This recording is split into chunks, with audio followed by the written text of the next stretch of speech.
Hoje é sábado e tivemos uma semana surreal, né? Aliás, nós estamos certamente disputando a medalha de ouro nessa Olimpíada da Criatividade, né?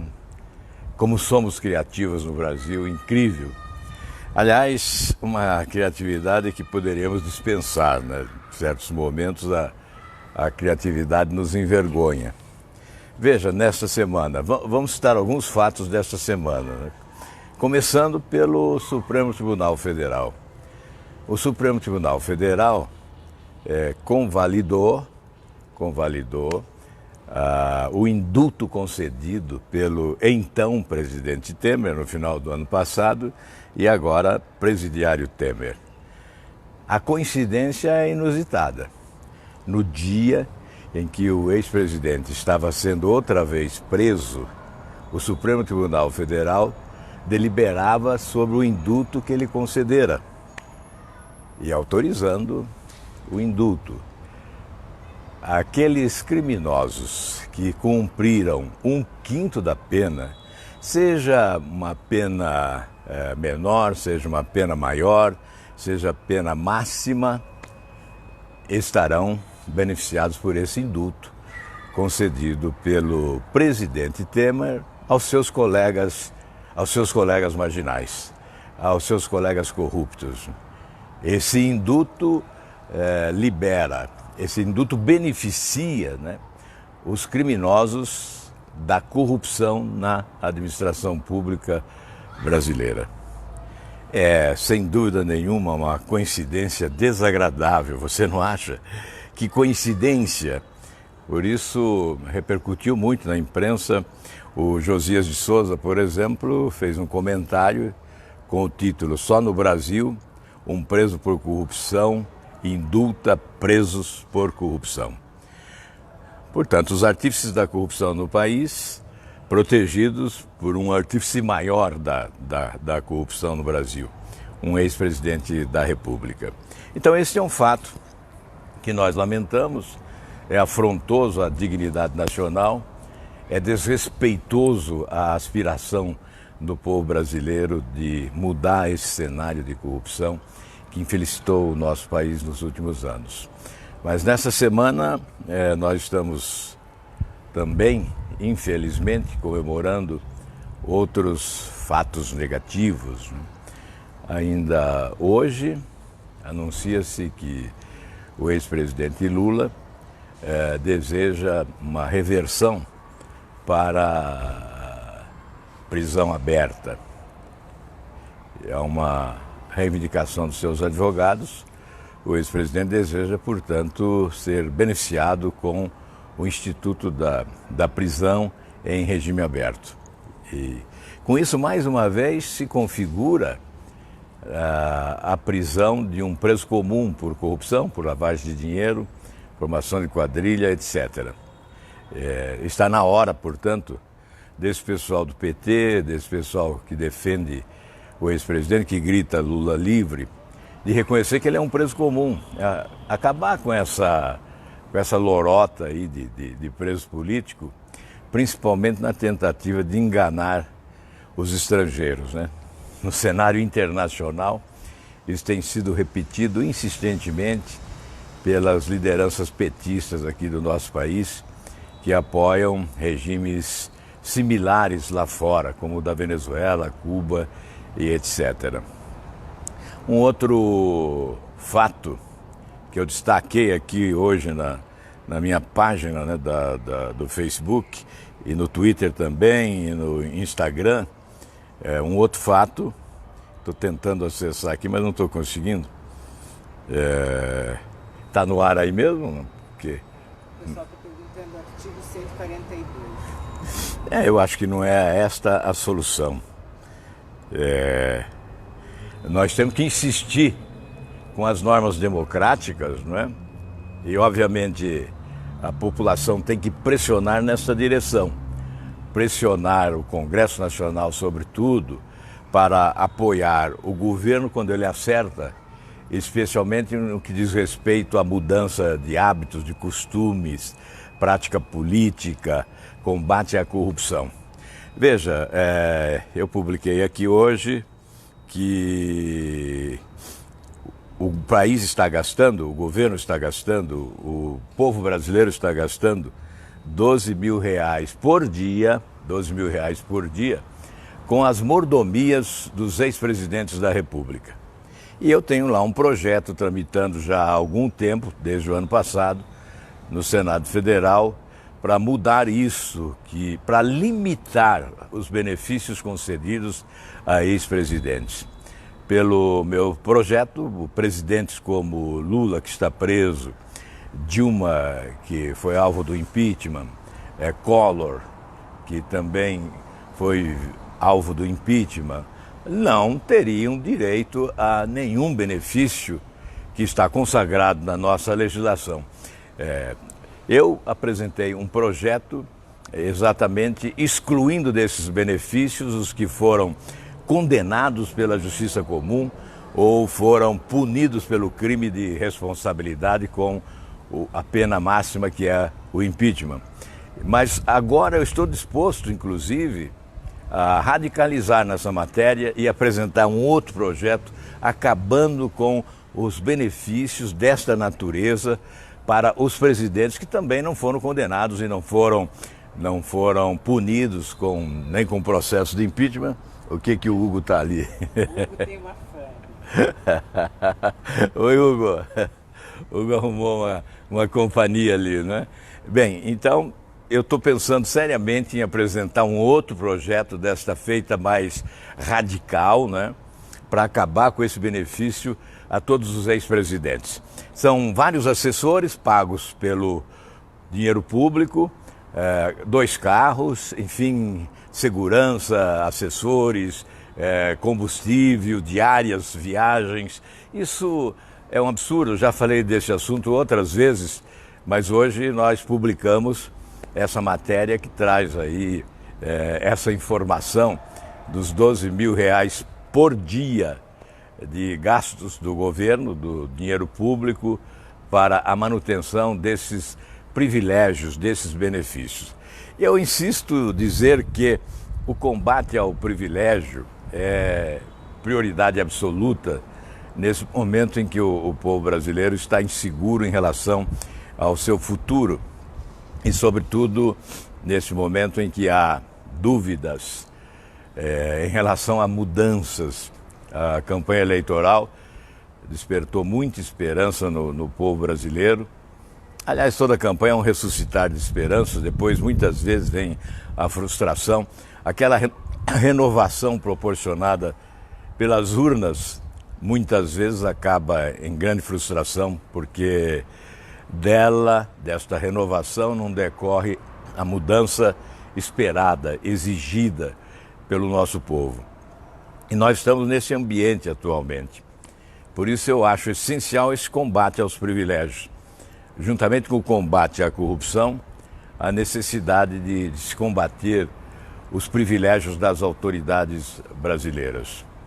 Nós estamos também, nesta semana, comemorando algumas atitudes que significam contrariar, ou seja, é uma trombada no desejo do povo. Colocar-se na contramão, resistir a esse movimento de opinião pública que quer realmente uma ruptura com esse passado que nos legou uma dívida pública estratosférica, né? São mais de 6 trilhões já. A dívida pública agora, no final de março, ela alcança 6 trilhões de reais e nos levou a um déficit monumental. Nós vamos ter esse ano um déficit nominal de 517 bilhões. Leva o governo a cortar inclusive em setores fundamentais como saúde, educação, como estamos verificando. Depois nós vamos falar sobre isso. Mas se nós não adotarmos medidas de combate efetivo à corrupção e se nós não adotarmos medidas de combate aos privilégios, a tentativa de eliminar privilégio vem na esteira desse desejo da população de combater a corrupção no país. E nós tivemos nessa semana, infelizmente, alguns fatos que significam retrocesso e não avanço. Nós tivemos nesta semana a votação numa comissão mista. É bom dizer, a comissão mista não aprovou definitivamente. Nós temos ainda a possibilidade de mudar, tanto na Câmara, quando vai se votar primeiramente a medida provisória da reforma administrativa, e depois no Senado. Então, o nosso compromisso é de trabalhar para derrubar aquilo que foi aprovado como equívoco, no meu entendimento. Aliás, seria uma ofensa ao povo brasileiro isso que se aprovou. É claro que eu tenho que considerar sempre que há os de boa intenção, mas há os de má fé. Há os que atuam estrategicamente na sua própria defesa, preservando os seus interesses, já que a corrupção, neste caso, ela é acobertada. Veja, o caso do COAF, nós já falamos bastante, não é? Houve sempre o nosso desejo de que o COAF fosse uma ferramenta melhor utilizada, não é, Hugo Henrique? O Hugo Henrique concorda que o COAF pudesse ser realmente uma ferramenta utilizada por aqueles que investigam primeiramente, não é? Mas todos aqueles que atuam no contexto do combate à corrupção no país, ao crime organizado, ao financiamento do terrorismo, à lavagem de dinheiro. Então é evidente que, ao abordarmos desta forma os objetivos do COAF, a tarefa, a missão do COAF, nós já estamos colocando no Ministério da Justiça. O Ministério da Economia tem tarefas hercúleas, né, pela frente, desafios incríveis. O desemprego, as reformas, previdência, tributária, sistema federativo, o ajuste fiscal. O combate à corrupção está na alçada de outro ministério, que é o Ministério da Justiça, e é lá, portanto, que deve estar o COAF. Nós vamos tentar mudar isso na Câmara ou no Senado. Certamente o Senado dará a última palavra e nós teremos, portanto, a última missão nesse combate. E a outra questão que eu também enfatizei no dia de hoje, aqui pela manhã, nas redes sociais, colocando a opinião do procurador Noronha, do procurador Deltan Dallagnol, do procurador Roberto Liviano, lá de São Paulo. Esta tentativa de amordaçar, é uma mordaça que se quer colocar na Receita Federal. É uma das atribuições da Receita Federal. É por isso que tem lá um quadro de auditores. São técnicos qualificados que atuam. Eu vou dar um exemplo. Na época que eu presidia a CPI do futebol, 100 auditores trabalhavam em função das revelações que nós fizemos na CPI do futebol. Veja, e nós não estamos falando dos grandes escândalos. Portanto, esse trabalho qualificado tecnicamente, que é exercitado pelos auditores da Receita Federal, é fundamental no combate à corrupção. Então, quem não quer isso, naturalmente, quer continuar nesse terreno escorregadio da corrupção no nosso país. Obviamente, aqueles que estão envolvidos na Operação Lava Jato se colocam frontalmente a favor desta emenda que retira da Receita Federal esta prerrogativa denominada de prerrogativa de investigar. Na verdade, é uma obrigação da Receita Federal comunicar ao Ministério Público quando identificar movimentações suspeitas. E é esse o trabalho que tem que ser feito realmente. Obviamente, caberá ao Ministério Público, com o apoio da Polícia Federal, aprofundar as investigações antes de qualquer denúncia e, evidentemente, de qualquer condenação. Mas é responsabilidade, sim, importante da Receita Federal atuar nesta área. Nós vamos tentar, eu repito, vamos tentar. Eu creio que há uma forte pressão lá no Congresso Nacional. Toda matéria que tem por objetivo instrumentalizar o Estado de forma mais vigorosa para combater a corrupção, toda medida desta natureza e desta importância, deste valor e desta prioridade encontra resistência no Congresso Nacional. Em que pese a renovação que foi comemorada, o Senado, por exemplo, 49 dos 81 chegaram agora, são pessoas diferentes das que estavam lá, e na Câmara, na mesma proporção. No entanto, o comportamento me parece estar preservado, né? E nós temos que continuar insistindo. Se alguns novos chegaram envelhecidos, né? Nós temos que afrontá-los com uma posição de coragem, de ousadia, para fazer valer o interesse da população na aprovação daquilo que interessa realmente ao combate da corrupção no país. Nós desejamos um país mais limpo para que ele possa ser mais próspero, mais desenvolvido, mais justo, com um sistema que corresponda às expectativas do nosso povo. Nós estamos iniciando essa jornada depois de tantos anos de corrupção. Então essa é uma questão pendente, não é assunto encerrado. Nós vamos trabalhar para derrubar esta emenda e devolver à Receita Federal esta prerrogativa importante.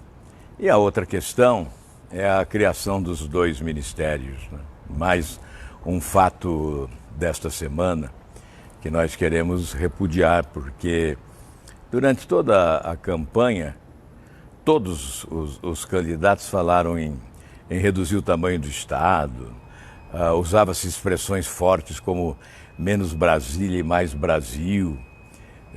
Enfim, o liberalismo econômico foi cantado em prosa e verso e a sua consagração passaria indiscutivelmente pela redução do tamanho do Estado.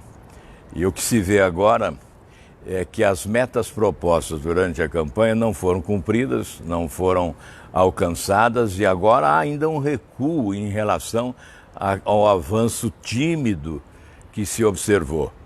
Então, quando se pregava 15 ministérios, nós ficamos com 22, mas agora criam mais 2 ministérios. E vocês sabem que na esteira dos ministérios criados virão secretarias, diretorias, departamentos, coordenadorias, cargos comissionados. Então é superposição de ações, paralelismos, dispendiosos, né? Desnecessários, perdulários. O governo vai se tornando cada vez mais gastador. E vem numa hora imprópria, né? Quando o governo trabalha para convencer a população que não está cortando da educação, que está fazendo apenas o contingenciamento de recursos que serão depois devolvidos a partir de setembro, quando as finanças melhorarem. Mas como melhorará as finanças se nós estamos aumentando despesas? Esses ministérios não fazem falta. O que os municípios brasileiros e os estados brasileiros precisam é de recursos para as obras, para a execução dos programas e dos projetos, e não de estruturas que se instalam em Brasília como cabide de emprego para consagrar o balcão de negócios como caminho para aprovação de projetos no Congresso Nacional, restabelecendo na sua inteireza o toma lá da cá. Não, nós não podemos concordar com isso. Isso não ajuda o Brasil. Esses ministérios serão certamente cabide de emprego. Aqueles que querem trocar com o governo.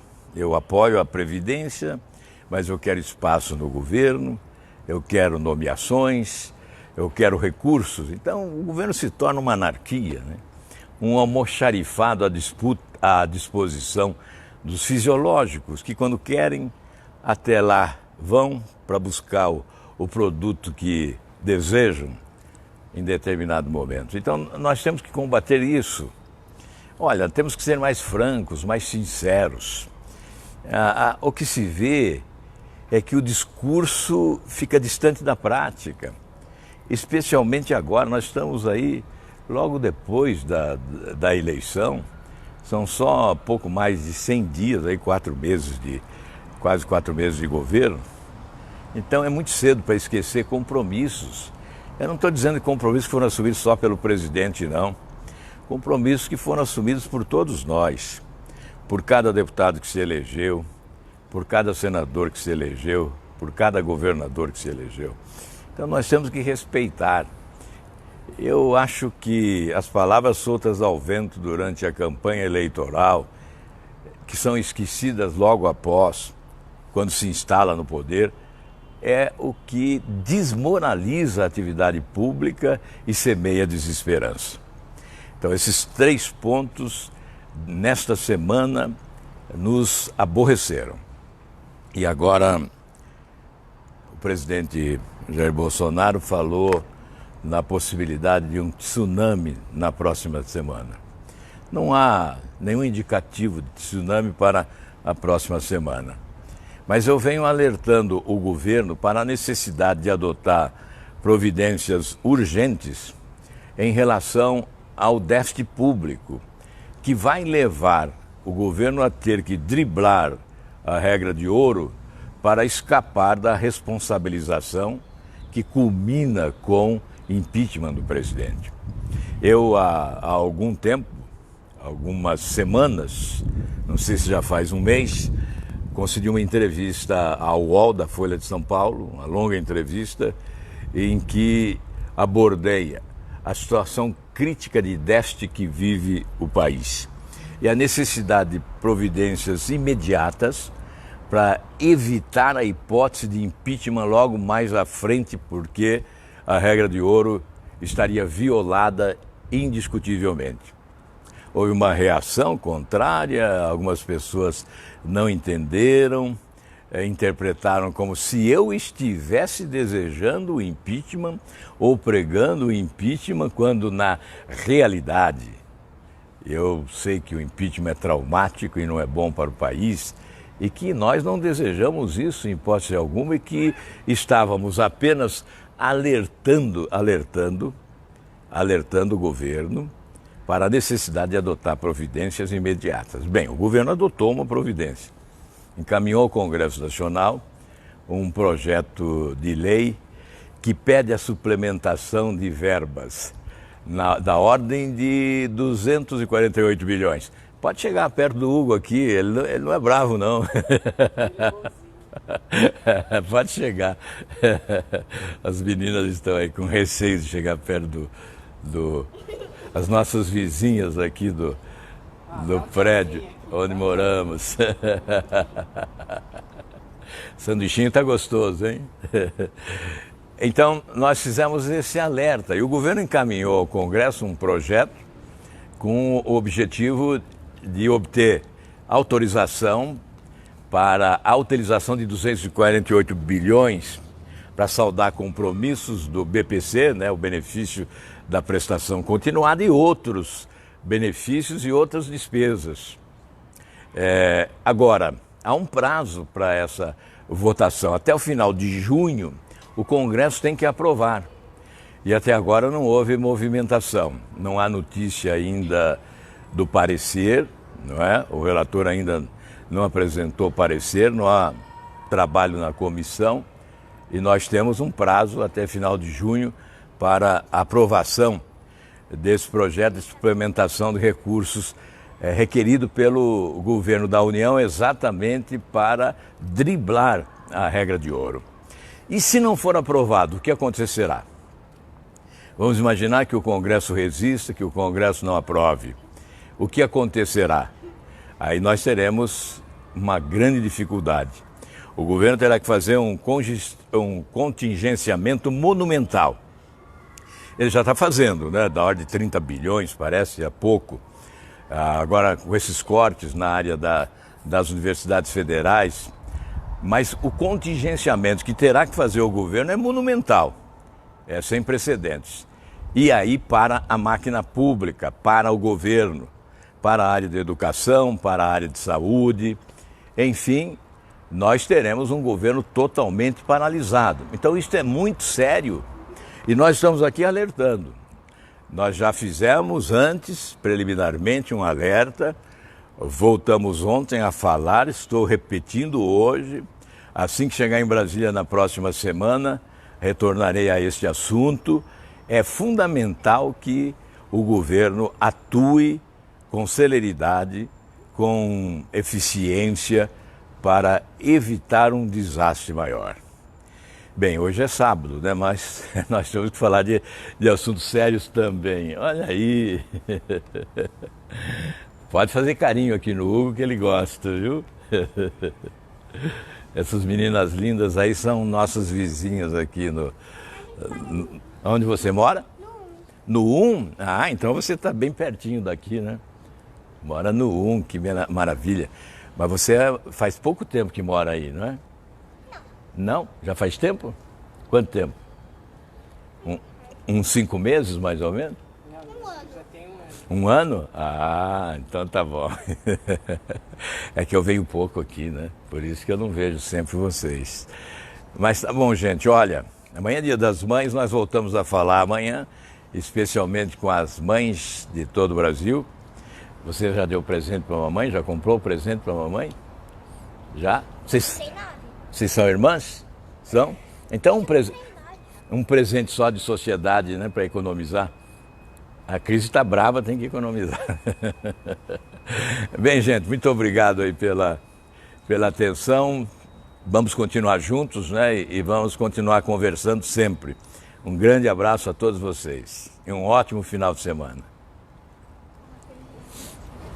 Aí. E aí, Hugo?